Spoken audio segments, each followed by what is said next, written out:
So private equity in that career that you just heard about was a true pressure cooker.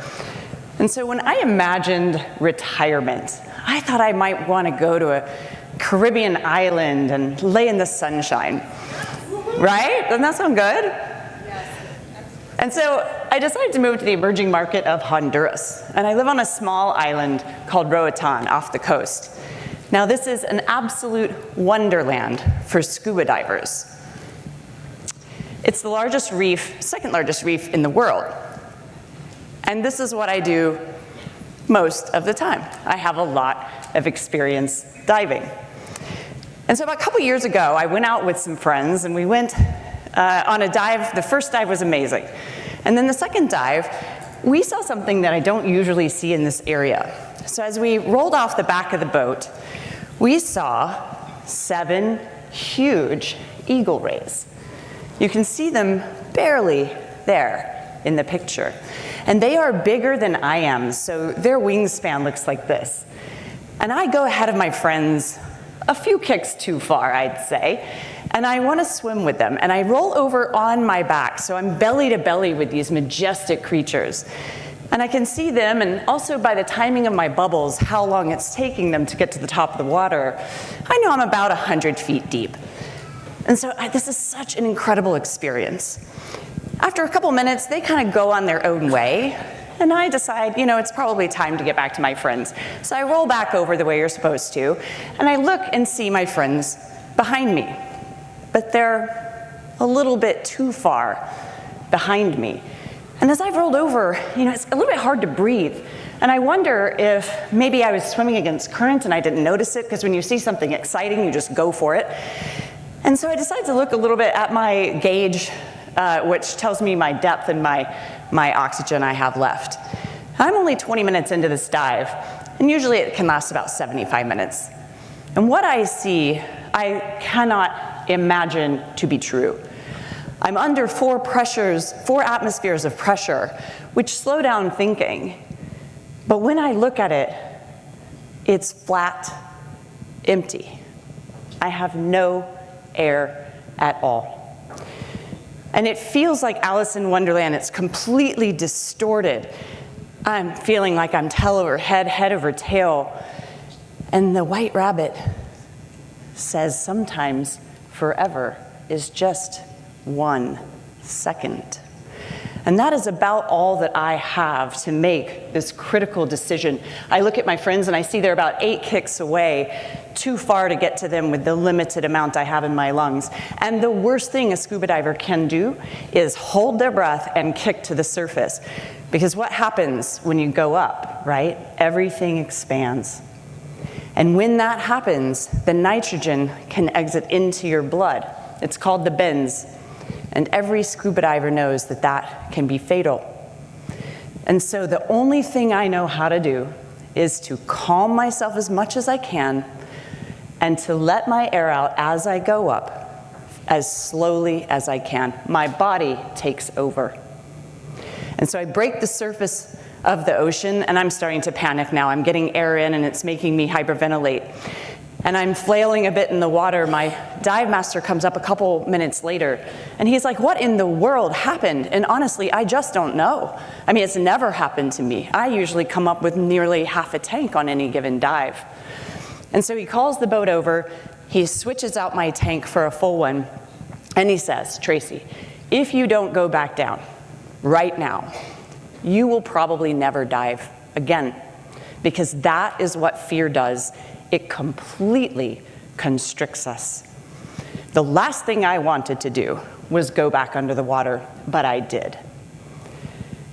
And what that taught me is that the greatest barrier to transformation is hesitation. And hesitation could have cost me my life. A couple weeks ago, I was in Brazil speaking to a bunch of entrepreneurs and business leaders like you. And on that trip, I decided to go and take the biggest risk of my life. I actually ended up going to 200 feet on one of the most famous wreck dives in the world. And yes, it's dangerous, but I have so much experience taking these risks. I went with another bottle of oxygen so that I could switch it out underwater if I ran into trouble. So instead of making me more cautious, this experience made me more curious. And so as I think about what the new calculus is, I don't think it's about numbers.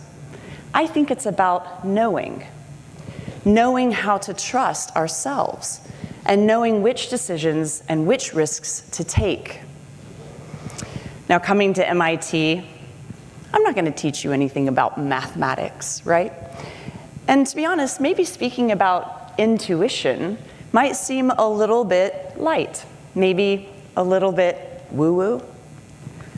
But I think you can put it in an equation, and I think it goes like this. Intuition equals experience multiplied by risk.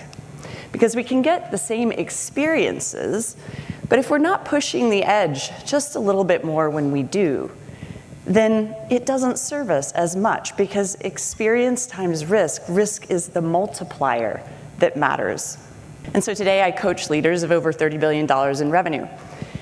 And they come at decision-making from different ways. One is super intuitive first, and the other is super analytical first. And we need both for great decision-making, because analysis collects the dots, and intuition connects the dots. And then risk is what we need to put this into action. And so in the markets that you are in, there is no certainty.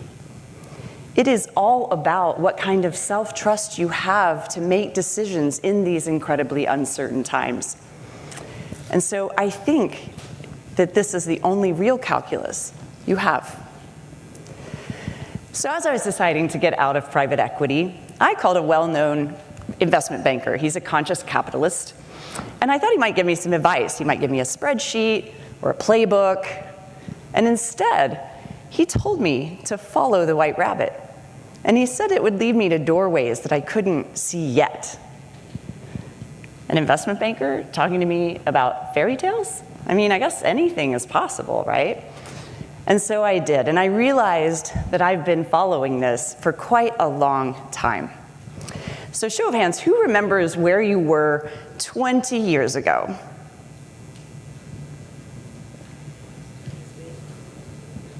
Yeah, raise your hands.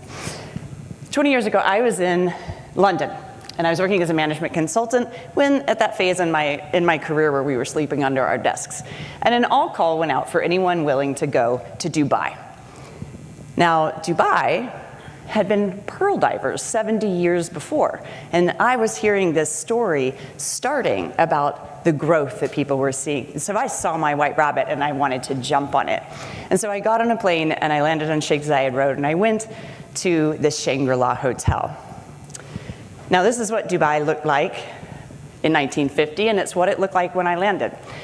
And across from the Shangri-La Hotel, we had a massive dirt pile.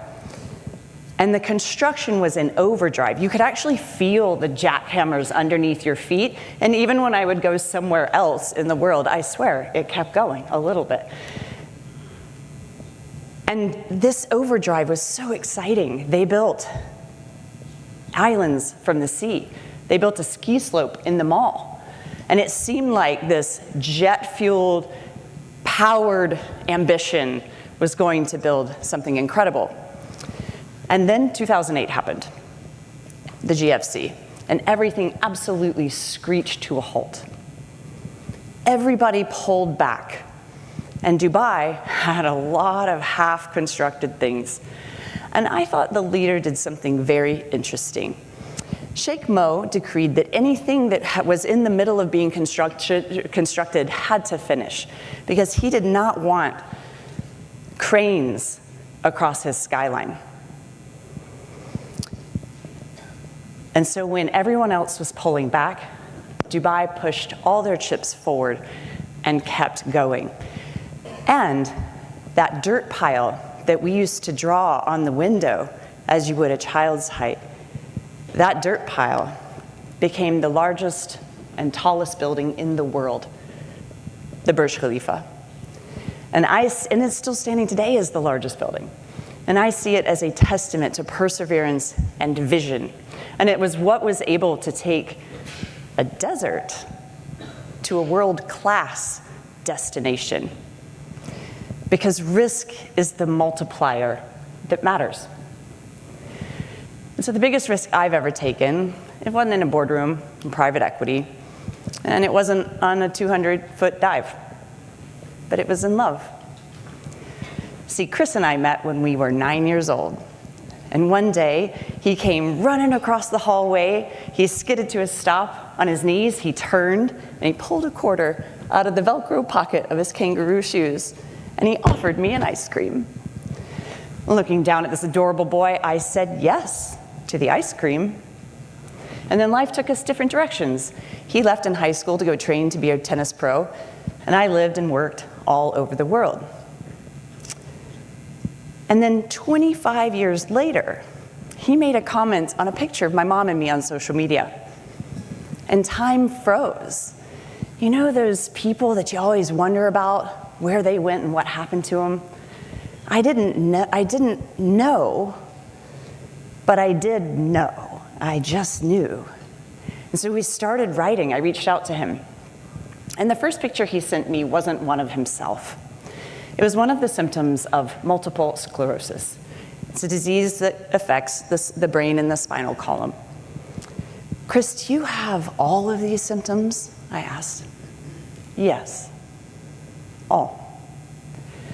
And this 6'4" tennis pro with 135-mile-an-hour serve was now in a wheelchair. Devastated, I got off the phone and I called my best friend, Dan. He's a trauma surgeon, and he believes in what he can see and in what he can prove. I really thought he was going to try to talk me out of this. But instead he said something I've never forgotten. Our knowledge is limited, and our imagination isn't. And there's simply no variable in the equation for love. And so standing at the edge of my own personal crossroads, I had to choose. Was I going to choose the probabilities, which were 0, or was I going to choose the possibilities, which were infinite? And I took a deep breath in, and I dove in headfirst. I got on a plane from New York to Florida to go see about my childhood sweetheart. Now I'm a marathon coach, and I know how deep athletes can dig to find resilience. And I asked Chris if he wanted out of that chair, and he said yes. And so we started walking a few steps at a time, and he would fall, and he would bleed, and we would pick him up, and we would go again. And then we moved to the beach where the sand would be softer for the falls, and got him in the water where gravity didn't apply. And then little by little, 3 feet became 3 blocks, became 3 miles. And then, in a great surprise to all of our family and friends, instead of me walking down the wedding aisle to him, he walked down it to me. And then we turned and we walked together.